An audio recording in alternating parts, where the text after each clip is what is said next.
What do I do now? That question came nipping at the heels of my reversion to the faith. I had handed my life over to God, I was in communion with His church, and I was in state of grace. But I still wasn't sure of what exactly I was supposed to be doing. Oh, sure, I knew that I ought to avoid sin and to love others, but I wanted answers, specific answers. Ones that would tell me how I should be spending my time, what kind of career I should be pursuing, what volunteer activities to engage in. In short, I was preoccupied with discovering God's plan for my life. Of course, at that time I didn't really understand what was meant by the term, but I was pretty darn certain that God does have a specific plan for each of us, right? On one level, that's absolutely true. God does have a specific plan and it is good.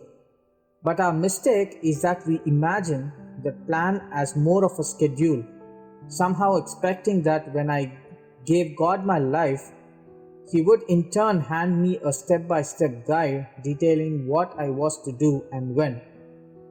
We think that we would prove ourselves a good Christian by carrying out God's plan with exact precision. But when that crystal clear outline failed to become manifest, we feel we have no choice but to take it upon ourselves to find it. With so many possible options available at every moment, and all of them morally good, how are we supposed to know what God has in store for us? Does He want us to be a teacher or a youth minister? Would He be better able to witness to Him by volunteering at our churches or at local schools? How about blogging or public speaking? Maybe I should write a book instead. We might feel like we are being spun around in a vortex or in a chaos. We would ask again and again, "What do you want me to do?"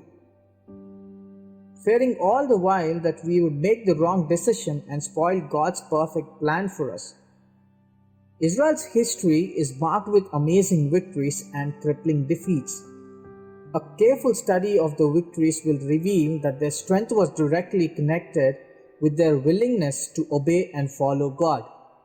In Numbers 14:44-45, we see how Israelites rejected God's plan.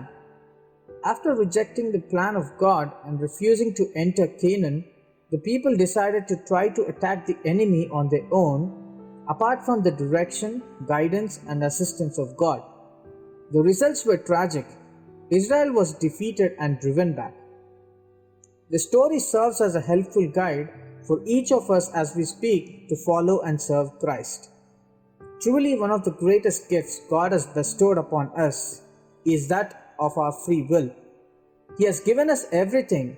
We need to be His disciples, but the specific ways in which we witness are left to us to decide. So relax, my friends.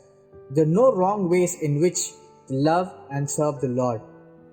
As long as we are motivated by the love and remain open to God's promptings, any career, any situation, and indeed any activity can be used to bring glory to God. Be sure today that you are submitted and walking after the ways of God. God bless you.